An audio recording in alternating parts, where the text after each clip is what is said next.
आज हम हिंदी व्याकरण में अव्यय की जानकारी लेंगे।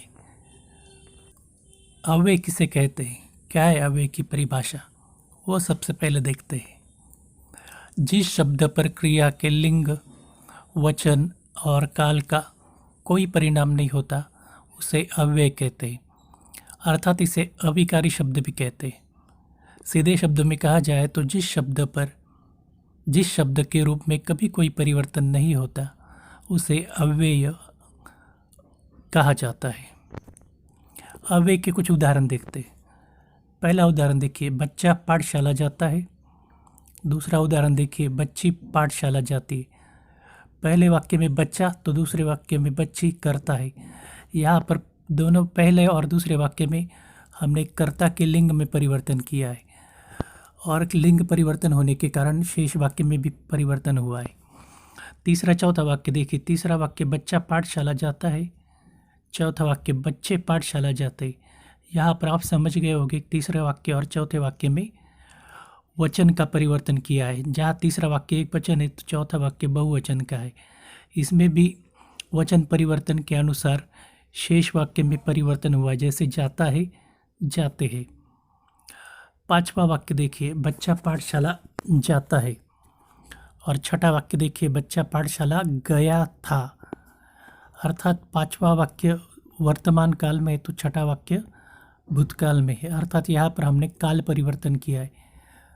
तो काल परिवर्तन करने पर या लिंग परिवर्तन करने पर या वचन परिवर्तन करने पर जो पाठशाला शब्द है उस पाठशाला शब्द में कोई परिवर्तन नहीं हुआ है।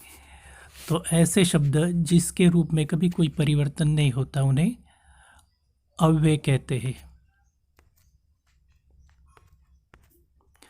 अब अव्यय की परिभाषा देखिए। जिस शब्द पर क्रिया के लिंग, वचन और काल का कोई परिणाम नहीं होता है उसे अव्यय कहते हैं। अब एक देखिए अव्यय के भेद। अव्यय के मुख्यतः 4 भेद होते हैं। पहला है क्रिया विशेषण अव्यय, दूसरा है समुच्चय बोधक अव्यय, तीसरा है संबंध सूचक अव्यय और चौथा है विस्मयादि बोधक अव्यय। क्रिया विशेषण अव्यय के उदाहरण देखते हैं। पहला, पिताजी आज आएंगे। दूसरा, राजू धीरे धीरे चला गया। तीसरा, रमा पास खड़ी थी। और चौथा वाक्य है बकासुर ने अधिक खाना खाया। अब देखिए, पहले वाक्य में क्रिया है आएंगे, तो आने की जो क्रिया है वो आज घटित होने वाली, तो आज शब्द आना इस क्रिया की विशेषता बता रहा है, इसीलिए वो क्रिया विशेषण अव्यय। उसी प्रकार दूसरे वाक्य में चले गए या चला गया, यहाँ धीरे धीरे शब्द चला गया इस क्रिया की विशेषता बता रहा है, इसीलिए वो भी क्रिया विशेषण अव्यय है। तो इस प्रकार की क्रिया की विशेषता बताने वाले जो अव्यय होते हैं उन्हें क्रिया विशेषण अव्यय कहते हैं। अब उसकी परिभाषा देखते हैं। क्रिया की विशेषता बताने वाले अव्यय को क्रिया विशेषण अव्यय कहते हैं। तो यहाँ सबसे ज़रूरी बात है क्रिया की विशेषता।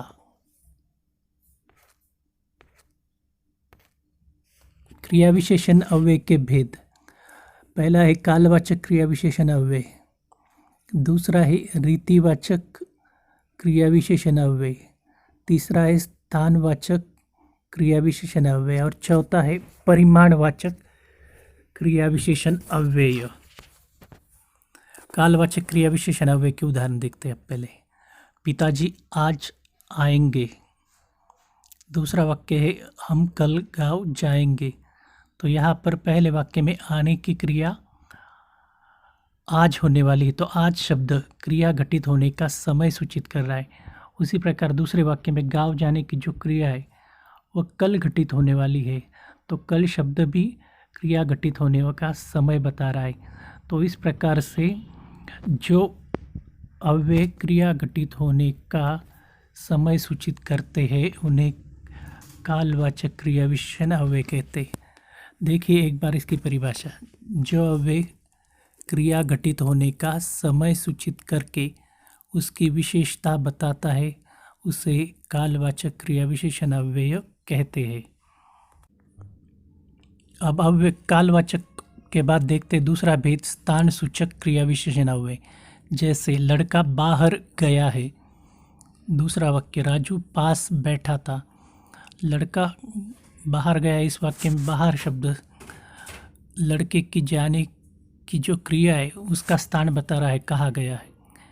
तो दूसरे वाक्य में राजू के बैठने का स्थान पास शब्द बता रहा है, इसलिए दोनों भी शब्द स्थान सूचक क्रिया विशेषण अव्यय है।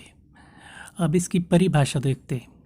जो अव्यय क्रिया घटित होने का स्थान सूचित करके उसकी विशेषता बताता है, उसे स्थान सूचक क्रिया विशेषण अव्यय कहते हैं। तीसरा भेद है रीतिवाचक क्रिया विशेषण अव्यय।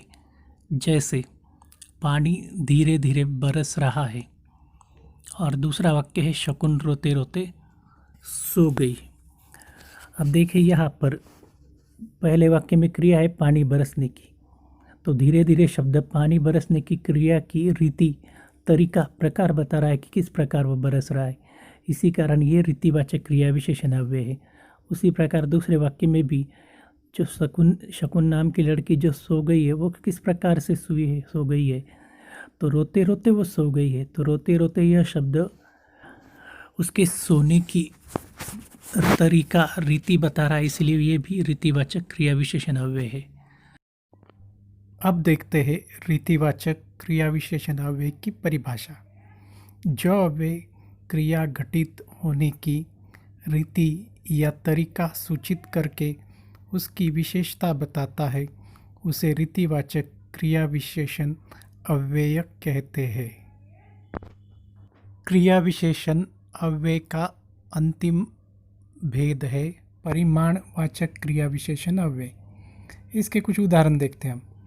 पहले है रेखा ने कम खाना खाया। दूसरा उदाहरण है लड़के को अधिक बातें करने की आदत है।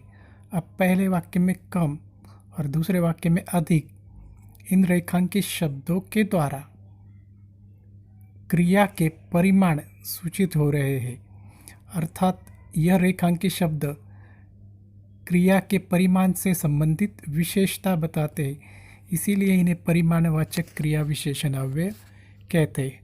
अब देखते हैं परिमाणवाचक क्रिया विशेषण अव्यय की परिभाषा।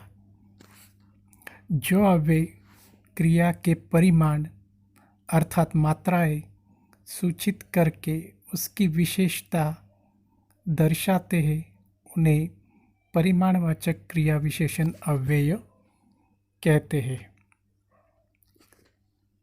Thank you for watching this video. अब अगले वीडियो में हम अव्यय का दूसरा भाग देखेंगे।